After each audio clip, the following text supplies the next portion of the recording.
I wanted to talk about violence, which is integral, at least to Marinetti's conception of futurism. And of course, violence and techne and speed all together as a force of expansion of will to power. And I wanted to first bring about perhaps my favorite quote from Marinetti, one of my favorite quotes. And I quoted this in a podcast I did on Marinetti. I guess a brief introduction to myself for those of you that don't know me.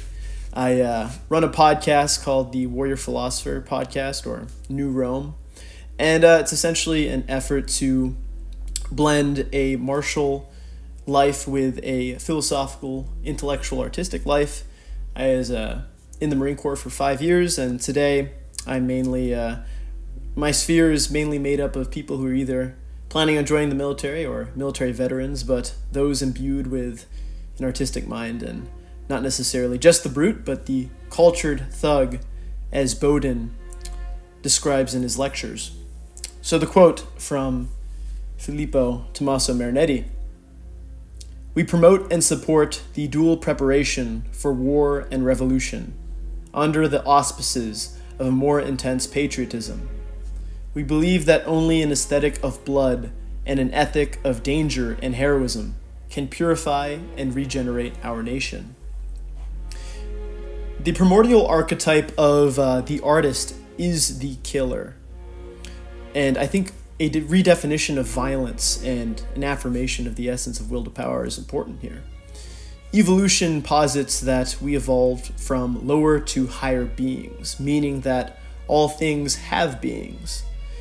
If we break down physics to the subatomic level, at least we'll assume that this is some form of law, even if it is not necessarily an absolute truth, but the granular blocks of energy and matter, which are atoms, at the very base level mean that at some point you and I were little different than rocks or little different than plants at one time.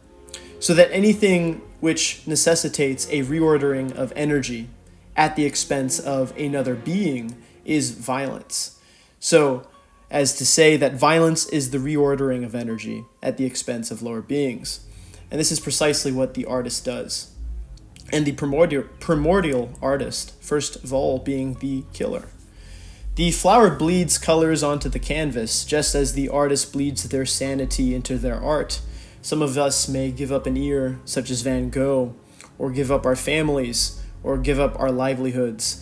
Many people, of course, have been doxxed. I am lucky enough to never be doxxed because I was a face fag from the beginning, and like my brother Joe Nally, the pill eater, we are Hopaborians, so our half-Asian ancestry keeps us safe from the doxers. They only want to dox fully white people, so we have to work under the radar, pill eater and I, and take advantage of our Hopaborian ethnos to promulgate the worldview of our sphere. And going back to the thesis of what I'm trying to say, the artist is the killer and thus also the warrior. The greatest art is bought through blood and conquest. Only the hard power of aristocracy brought the leisure necessary for men like the Greeks to develop art. We must shed ourselves of this petty modern moralism and reaffirm Marinetti's aesthetic of blood, his ethic of danger. I call upon artists to create dangerously, to kill life, to impregnate life, to rape life of all of its essence and turn it into something higher, even if it is at the expense of others or yourself. Futurism is not about purity, nor is it about man. It is about seeking the impossible purity that lies beyond our grasps, lies beyond our vision. As the Hagakure writes, which is the samurai manual, it writes that perfection is an ideal you will never reach, but spend your whole life attempting to attain. The mission of futurism is about fostering our evolution to the overman. As Nietzsche points out in Thus Spoke Zarathustra, man is but a bridge, and he also calls us to write in blood. And so we shall. Paraphrased from Yukio Mishima's biopic, perfect purity is possible if you turn your life into a line of poetry, written with a splash of blood. Everything higher requires destruction, for creation is preceded by destruction. We must first destroy to reorder at the expense of the destroyed to create something higher and greater. And I want to re-imbue a sense of violence into this new zeitgeist of this time. We cannot win by merely being Luddites. We must also have skin in the game. And of course, I'm not saying that you must be the brute, you must be the cultured thug. You must be both the warrior and the artist. You must read your Nietzsche, you must read your Junger, you must read your Plato, and you must read your Heidegger. I ask you to be the intelligent, violent killer, not the one needlessly driven by instinct, but by an intentional will to power, a will to creation.